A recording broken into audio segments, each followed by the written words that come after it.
The most emotionally intelligent people are also the most emotionally conflicted. This sounds backwards, but research confirms it. People who experience what scientists call emotional complexity, feeling multiple emotions at once, score higher on measures of psychological sophistication and adaptability. Yet most of us try to eliminate emotional complexity from our lives. We want to feel one clear emotion at a time.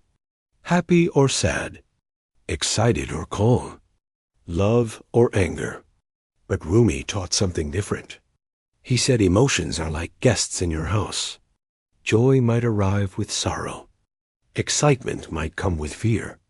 His insight? Do not choose between them. Welcome them all.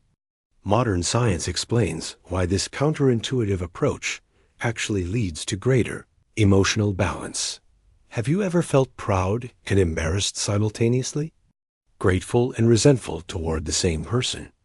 Excited about an opportunity, but also terrified? If so, you have experienced what researchers call emotional complexity. And according to recent studies published in psychology journals, this makes you more emotionally sophisticated, not less. Research published in Frontiers in Psychology shows that emotional complexity means diversity, universality, and differentiation of individual emotions. People who experience complex emotions demonstrate what scientists call emotional granularity, the ability to distinguish between subtle emotional states and understand their nuances. Far from being a sign of confusion or immaturity, emotional complexity indicates advanced psychological development. Studies involving hundreds of participants tracking their emotions over weeks revealed something surprising. People experienced positive and negative emotions simultaneously relatively frequently. In fact, research shows that experiencing mixed emotions is not only normal, but actually correlates with better mental health outcomes and more adaptive coping strategies. But here is where most of us go wrong. When we experience conflicting emotions, we try to resolve the conflict by choosing one emotion and suppressing the others. We think we should feel either happy or sad, either grateful or angry, either excited or nervous. This all-or-nothing approach to emotions creates internal struggle and often makes us feel like something is wrong with us. I understood this dilemma centuries before psychology had research to explain it.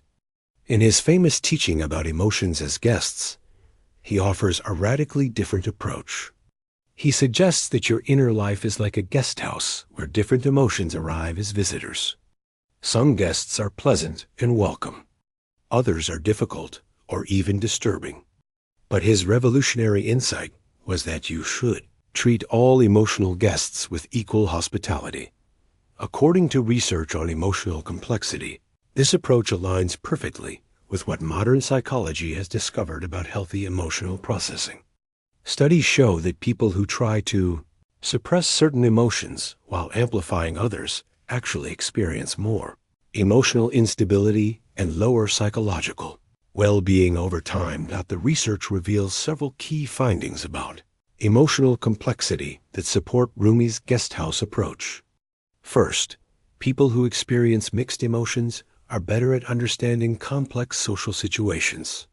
When you can hold multiple perspectives simultaneously, you can navigate relationships and challenges with greater nuance and wisdom. Second, emotional complexity is associated with what researchers call cognitive flexibility. People who experience multiple emotions at once are better at adapting their thinking and behavior to changing circumstances. They are less likely to get stuck in rigid patterns of response and more likely to find creative solutions to problems.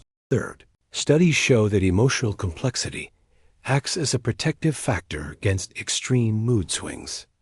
People who experience mixed emotions have more emotional stability overall because they are not dependent on any single emotional state for their sense of well-being. When you can feel grateful and frustrated simultaneously, you are less likely to be derailed by either emotion individually.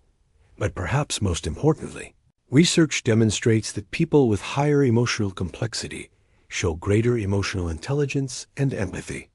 When you understand the nuanced nature of your own emotions, you are better able to understand and respond to the complex emotions of others. Modern neuroscience helps explain why Rumi's approach works so well. Brain imaging studies show that trying to suppress emotions actually increases activity in the areas of the brain associated with stress and anxiety. When you fight against certain emotions, your nervous system interprets this as a threat, which can lead to chronic stress and emotional exhaustion. In contrast, accepting and acknowledging emotions, even difficult ones, activates the prefrontal cortex, the part of the brain responsible for emotional regulation and decision-making. This is why Rumi's instruction to welcome all emotional guests leads to greater emotional balance rather than chaos. Research published in academic journals shows that there are several specific benefits to embracing emotional complexity rather than fighting it. People who accept their mixed emotions report higher life satisfaction, better relationships, and greater resilience in the face of challenges. They also show what researchers call emotional differentiation, the ability to distinguish between similar emotions and understand their specific messages. For example, someone with high emotional differentiation can tell the difference between disappointment, sadness, and grief, even when these emotions occur together. This precision helps them respond more appropriately to their emotional experiences. Rumi's guest house metaphor provides a practical framework for developing this kind of emotional sophistication. When you treat emotions as temporary visitors rather than permanent residents, you can observe them with curiosity rather than judgment. You can learn from what they have to teach without being overwhelmed by their intensity. According to research on emotional complexity, this observational stance is crucial for emotional health. Studies show that people who can step back and notice their emotions without immediately reacting to them have better emotional regulation and more stable relationships. Guest house approach also helps you understand that emotions, like guests, are temporary. Research on affective dynamics shows that all emotions naturally rise and fall over time. When you remember that your current emotional state is temporary, you are less likely to make impulsive decisions based on momentary feelings. But how do you actually implement Rumi's approach in daily life?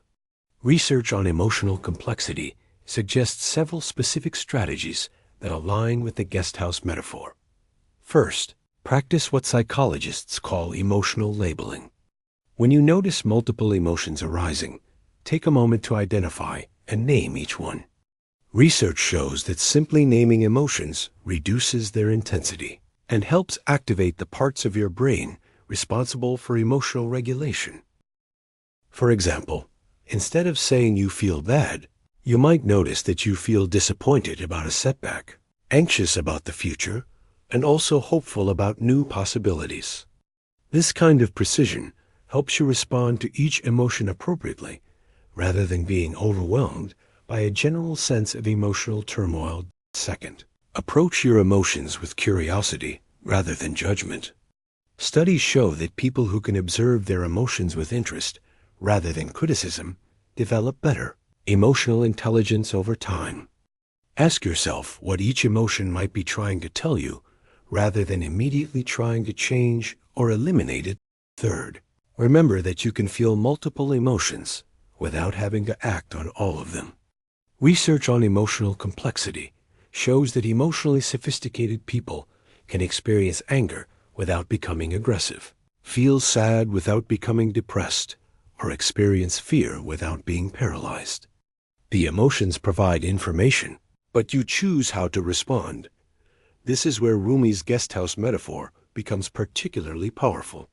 You can welcome an emotion as a guest without letting it take over your house. You can listen to what it has to say without letting it make all your decisions. Research also shows that emotional complexity tends to increase with life experience and psychological maturity. As you encounter more diverse situations and challenges, you naturally develop a more nuanced understanding of emotions. This is why older adults often report feeling more emotionally balanced despite experiencing just as many difficult situations as younger people. Studies on emotional complexity across the lifespan reveal that people who embrace this complexity rather than fight it develop what researchers call emotional wisdom. They understand that life is inherently complex and that simple emotional responses are often inadequate for complex situations. For example, you can feel simultaneously proud of your child's independence and sad that they no longer need you as much. You can feel grateful for a job opportunity and nervous about the challenges it will bring. You can love someone deeply and also feel frustrated by certain aspects of their behavior. Research shows that people who can hold these kinds of emotional contradictions without needing to resolve them into simpler feelings have more satisfying relationships and make better decisions. They can appreciate the full complexity of situations rather than forcing them into oversimplified categories. However, it is important to note that not all forms of emotional complexity are beneficial. Studies distinguish between adaptive and maladaptive emotional complexity. Adaptive emotional complexity involves experiencing appropriate mixed emotions in response to genuinely complex situations. Maladaptive emotional complexity involves chaotic or overwhelming emotions that interfere with daily functioning. The difference often comes down to your relationship with the emotions. When you can observe and learn from complex emotions, they enhance your psychological sophistication. When you are overwhelmed or controlled by them, they can become problematic. This is where Rumi's emphasis on treating emotions as honored guests becomes crucial. The guest house metaphor implies that you maintain your role as the host. You welcome the guests, but you do not let them redecorate your house or make major decisions about your life. On emotional regulation supports this approach. People who can experience emotions fully while maintaining some psychological distance from them show better mental health outcomes than those who either suppress emotions completely or become completely identified with them. Practical applications of the guest house approach might look different for different people, but research suggests several common elements. First, develop a regular practice of emotional check-ins. Take time throughout the day to notice what emotions are present without immediately trying to change them. Second, practice describing your emotions with precision. Instead of using general terms like good or bad, try to identify the specific emotions you are experiencing. Research shows that this kind of emotional granularity leads to better emotional regulation and more appropriate responses to situations. Third, remember that emotions provide information, but they are not commands. You can feel angry without yelling, sad without withdrawing, or excited without making impulsive decisions. The emotions tell you something about your situation, but you decide how to respond. Fourth, cultivate what researchers call emotional meta-awareness, the ability to step back and observe your emotions as they arise and change. This kind of awareness helps you maintain perspective during intense emotional experiences. Studies show that people who develop these skills report feeling more in control of their emotional lives while paradoxically becoming more open to the full range of human emotions. They stop seeing emotions as problems to be solved and start seeing them as information to be understood. The ultimate goal of Rumi's guest house approach is not to eliminate difficult emotions, but to develop a more mature and sophisticated relationship with all emotions. Research on emotional complexity shows that this leads to what psychologists call emotional wisdom, the ability to navigate the full spectrum of human feeling with grace and insight. When you can, welcome joy without becoming attached to it. Sit with sadness without being overwhelmed by it. Feel anger without being consumed by it. And experience fear without being paralyzed by it. You develop the kind of emotional resilience that allows you to respond to life's challenges with wisdom rather than reactivity. This does not mean that all emotions feel equally pleasant. Grief is still painful, anger is still uncomfortable, and anxiety is still distressing.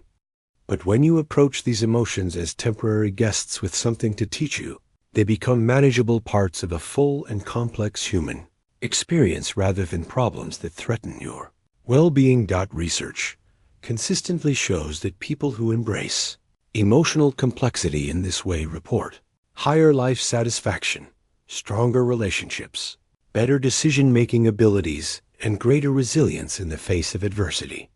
They live richer, more authentic lives because they are not constantly trying to edit their emotional experience down to simple, socially acceptable feelings. Rumi's insight that emotions are guests to be welcomed rather than problems to be solved offers a profound alternative to our culture's tendency to pathologize complex emotions. Modern research confirms that this ancient wisdom points toward a more mature and effective way of navigating the inevitable complexities of human feeling. The next time you find yourself experiencing conflicting emotions, remember Rumi's guest house. You do not have to choose between feeling grateful and feeling disappointed. You do not have to resolve the tension between love and frustration. You can welcome all your emotional guests and let them teach you what they came to share. This is not emotional confusion. This is emotional sophistication.